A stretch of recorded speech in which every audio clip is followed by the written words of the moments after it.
지금 우리가 살고 있는 이 시대를 한마디로 말하라고 하면 감사 불감증의 시대라고 말할 수 있을 것 같습니다.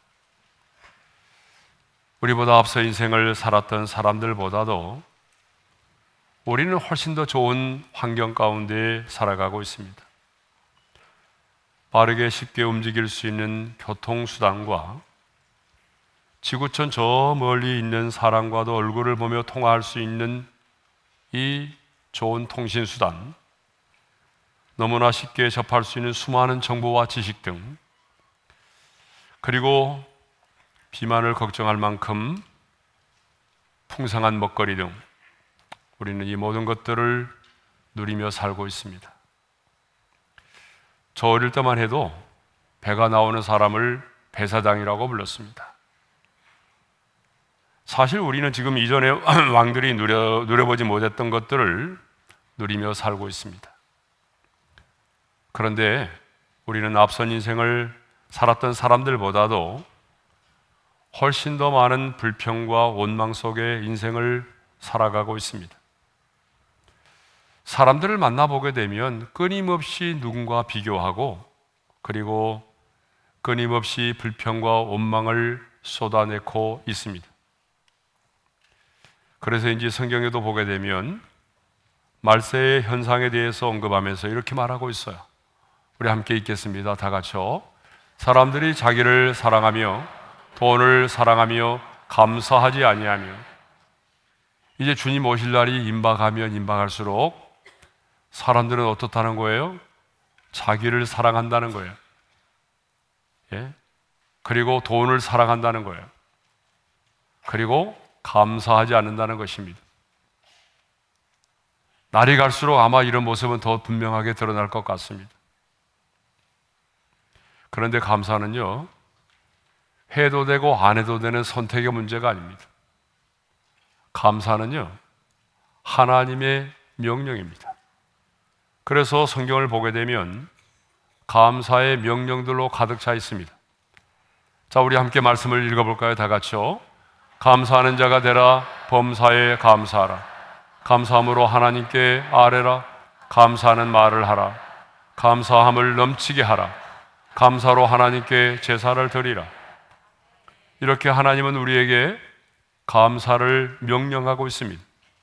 그러면 왜 하나님은 저와 여러분에게 감사를 명령하고 있을까요? 그 첫 번째 뜻은, 감사는 하나님의 뜻이기 때문에 그렇습니다. 데살로니가전서 5장 18절의 말씀을 우리 함께 읽겠습니다. 다 같이요. 범사에 감사하라. 이것이 그리스도 예수 안에서 너희를 향하신 하나님의 뜻이니라. 감사는요, 하나님의 뜻입니다. 그렇기 때문에 하나님께서 우리에게 감사를 명하고 있는 거예요. 두 번째로, 왜 우리는 감사해야 될까요? 왜 하나님께서 저와 여러분에게 감사를 명령하고 계실까요? 그 두 번째 이유는 감사가 우리에게 가져다주는 유익이 많기 때문에 그래요. 감사가 우리에게 가져다주는 유익이 너무나 많습니다.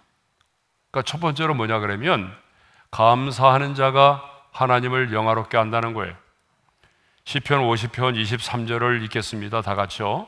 감사로 제사를 드리는 자가 나를 영화롭게 하나니. 무슨 말입니까? 감사하는 마음으로 예배를 드릴 때에 하나님을 영화롭게 한다는 거예요. 감사가 없는 예배는요, 예배가 아닙니다. 그래서 시편 100편 4절에도 이런 말씀이 있어요. 다 같이요. 감사함으로 그의 문에 들어가며 찬송함으로 그의 궁정에 들어가서 그에게 감사하며 그의 이름을 송축할지어다. 예, 그렇습니다. 우리의 감사는 하나님을 영화롭게 하는 것이고 하나님께 영광을 돌리는 것입니다. 두 번째로, 감사하는 자가 기적을 경험한다는 거죠. 하나님은요, 감사하는 자의 기도를 들어주십니다. 그래서 시편 기자는 시편 118편 21절에서 이렇게 말씀하고 있어요. 다 같이요. 주께서 내게 응답하시고 나의 구원이 되셨으니 내가 주께 감사하리이다. 우리 예수님도 죽은 나사로를 살리시기 전에 이렇게 기도하셨습니다. 다 같이요. 아버지여, 내 말을 들으신 것을 감사하나이다. 그리고 오병이어의 기적을 행하실 때도 주님은 떡을 가져 축사하신 후에 앉은 자들에게 떡을 나누어 주도록 말씀하셨습니다. 이것을 보게 되면 기적이 먼저가 아니라 감사가 먼저였다는 사실입니다. 그런데 우리는 어떻습니까? 언제나 우리는 기적이 먼저예요. 하나님, 기적을 베풀어 주세요. 그러면 저도 감사할게요. 여러분, 이건 순서가 잘못된 거예요. 성경을 보게 되면 기적이 먼저가 아니라 언제나 감사가 먼저였습니다. 감사하면 하나님께서 베풀어 주시는 기적을 경험할 수 있다는 거예요. 네? 세 번째로, 감사하는 자가 행복합니다. 인도의 시성 타고르는 이런 말을 했습니다. 감사의 분량이 곧 행복의 분량이다. 예. 그리고 빌헬름 밀러라고 하는 사람은 이런 말을 했어요. 우리 한번 같이 읽어볼까요? 다 같이요. 가장 행복한 사람들은 가장 많이 소유한 사람들이 아니라 가장 많이 감사하는 사람이다. 예. 행복은 소유에 정비례하는 것이 아니라 감사에 비례해야 한다는 것입니다. 그렇습니다, 여러분. 우리 인생은요, 감사하는 것만큼 행복해진다는 거죠. 감사하는 것만큼 우리 인생은 행복해지는 겁니다. 그래서 탈무드에 보게 되면 이런 말이 있습니다. 우리 함께 읽겠습니다. 이 세상에서 가장 행복한 사람은 언제나 감사할 줄 아는 사람이다. 반면에 시인 괴테는 이렇게 말했어요. 우리 함께 읽겠어요. 세상에서 가장 쓸모없는 인간은 감사할 줄 모르는 인간이다. 여러분, 이 말씀 듣고 집에 가서 부부싸움하지 않기를 바랍니다. 네. 그 밖에도 하나님은요, 오늘도 감사하는 자의 지경을 넓혀주셔서 영향력 있는 삶을 살게 하시고 성공적인 인생을 살게 하십니다. 여러분, 이미 과학적으로도 증명이 되었다고 하죠. 불평과 원망 속에 사는 사람보다 감사하며 사는 자가 훨씬 더 수명이 길다는 거예요. 그러니까 여러분, 오래 살고 싶으시면 감사하세요. 네? 근데 아멘 안 하신 거 보니까 빨리 하나님 나라에 가시려고 하는 분이 많으신 것 같네요. 영국의 더 타임즈에 보게 되면 최소한 매주 한 차례라도 예배에 참여하는 사람들의 평균 수명이 그렇지 않은 사람보다 7년이 더 길다는 얘기가 있어요. 예.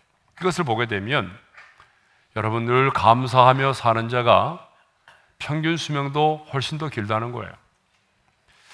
자, 이런 감사가 가져다 주는 여러 가지 유익 때문에 하나님께서는 우리에게 감사를 명령하고 있는 것입니다. 근데 오늘 본문도 보게 되면 시인이 계속해서 하나님께 감사를 노래하고 있어요. 그러면 이 시인이 드리는 감사는 무엇입니까? 먼저 이 시인은요, 주는 나의 하나님이 되심을 감사하고 있어요. 그래서 28절의 말씀을 우리 다시 한번 읽어볼까요? 시작. 주는 나의 하나님이시라 내가 주께 감사하리이다. 주는 나의 하나님이시라 내가 주를 높이리이다. 시인은 반복해서 두 번이나 주는 나의 하나님이시라고 고백하고 있습니다. 여러분, 나의 하나님이라는 말은 무슨 말일까요? 내 소유라는 말이 아니라 나의 하나님이라고 하는 말은 내가 믿고 내가 경험하고 그래서 내가 만난 나의 하나님이라는 거예요. 그러니까 피상적이고 관념적인 하나님이 아니라 내가 이 세상을 살아가면서 내 삶의 현장 속에서 실제적으로 내가 만나고 내가 경험한 그 하나님을 나의 하나님이라고 말하는 것입니다. 그렇습니다, 여러분. 다른 사람의 하나님은요, 사실 나와 아무런 상관이 없어요. 여러분의 부모님들의 하나님, 의미가 없습니다. 그 하나님이 나의 하나님이 되셔야만이 의미가 있는 거죠. 여러분의 부모는 아무리 하나님을 만났고 불같은 체험을 했을지라도 그 하나님이 나의 하나님이 되시지 않는다면 그 하나님은 나와 아무런 의미가 없는 거예요. 그런데 성경에 나오는 사울왕은요, 하나님을 나의 하나님이 아닌 당신의 하나님으로 불렀어요. 여러분, 사울왕이 아말렉과의 전쟁에서 승리했잖아요. 그런데 이 사울왕은요, 아말렉과의 전쟁에서 승리한 이후에 자신을 위하여 기념비를 세웠어요. 그리고 하나님께서는 소와 양을 남겨두지 말고 진멸하라고 했는데 사울왕은요, 소와 양을 남겨두었죠. 그때에 사무엘 선지자가 나타나서 사울왕을 책망했어요. 그러자 사울왕이 사무엘에게 이렇게 말합니다. 우리 함께 읽겠어요? 다 같이요. 당신의 하나님 여호와께 제사하려고 양과 소를 끌어왔나이다. 나의 하나님께 제사를 드리려고 양과 소를 끌어왔다고 말하는 것이 아니라 당신의 하나님께라고 말하고 있어요. 그러니까 사울은 하나님을 나의 하나님이 아니라 당신의 하나님이라고 불렀단 말입니다. 예? 어느 순간에 그 하나님이 나의 하나님이 아닌 다른 사람의 하나님이 되어버린 것입니다. 이것을 보게 되면 사울과 하나님과의 관계가 깨어졌다는 사실을 알 수가 있습니다. 그렇다면 오늘 여러분에게 있어서 하나님은 어떤 하나님이십니까? 여러분에게 있어서 하나님은 사울왕처럼 당신의 하나님이십니까? 아니면 그 하나님이십니까? 아니면 그냥 우리 하나님이십니까? 저와 여러분에게 있어서 하나님은 반드시 나의 하나님이 되어야 될 줄로 믿습니다. 성경을 보게 되면 하나님을 인격적으로 만난 사람들은 한결같이 하나님을 나의 하나님이라고 불렀습니다.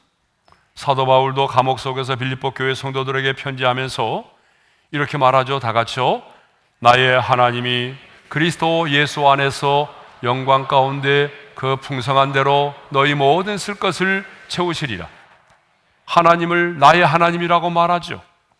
이사야 선지자도 여호와 하나님은 나의 하나님이라고 말하고 있어요. 다 같이 읽겠습니다. 여호와여 주는 나의 하나님이시라. 내가 주를 높이고 주의 이름을 찬송하오리니. 이사야 선지자도 하나님을 나의 하나님이라고 고백하고 있습니다. 우리 예수님도 제자들에게 기도를 가르쳐 주실 때는 하늘에 계신 우리 아버지요, 하늘에 계신 우리 아버지에게 기도하라고 가르쳐 주셨어요. 하지만 우리 예수님 자신도 십자가에 달려 죽으시면서 기도하실 때는 엘리 엘리 라마 사박다니 나의 하나님 나의 하나님 어찌하여 나를 버리셨나이까 라고 부르짖어 기도하셨습니다. 그러니까 여러분, 우리가 그리스도의 몸으로서 신앙의 공동체적인 신앙의 고백을 가지고 나갈 때는 하나님은 언제나 나의 하나님이 아닌 우리의 하나님이 되셔야 하는 거죠. 그렇지만 여러분, 하나님과 나와의 인격적인 관계에서 하나님은 언제나 나의 하나님이셔야 하는 겁니다. 왜냐하면 인격적인 관계는요, 언제나 1대1의 관계이기 때문에 그렇습니다. 성경을 보게 되면 하나님을 나의 하나님이라고 가장 많이 불렀던 사람이 있습니다. 여러분, 그분이 누굴까요? 바로 다윗입니다. 다윗은요, 한 번도 하나님을 그 하나님이라고 부른 적이 없어요. 우리 하나님이라고 부른 적도 없어요. 여러분, 끊임없이 다윗은 하나님을 나의 하나님이라고 고백했습니다. 대표적으로 시편 18편 1절의 말씀을 읽겠습니다. 다 같이요. 나의 힘이신 여호와여 내가 주를 사랑하나이다. 왜 다윗은 하나님을 나의 힘이신 여호와라고 말했을까요? 그것은 자신의 인생 가운데서 하나님이 나의 힘되심을 경험하였기 때문입니다. 다윗은 수많은 전쟁에서 승리하고 골리앗과의 싸움에서 승리하고 이 모든 것들이 자신의 힘과 능력으로 이겼다라고 믿지 않았습니다. 하나님이 주시는 힘으로 말미암아 승리했다고 믿었습니다. 수많은 전쟁에서의 승리가 내 힘이 아닌 하나님이 내 인생의 힘이 되어주셨기 때문에 승리했다고 믿은 겁니다. 배신의 아픔도 이겨낼 수 있었던 것은 내 힘이 아니라 하나님이 주시는 힘 때문에 그 많은 배신의 아픔도 이겨냈다라고 믿었습니다. 그래서 다윗은 나의 힘이신 여호와여, 나의 힘이신 여호와여라고 고백을 한 거죠. 계속해서 다윗은 자신이 만나고 경험한 하나님을 이렇게 고백하고 있어요. 우리 그 다음 구절을 읽겠습니다. 다 같이요.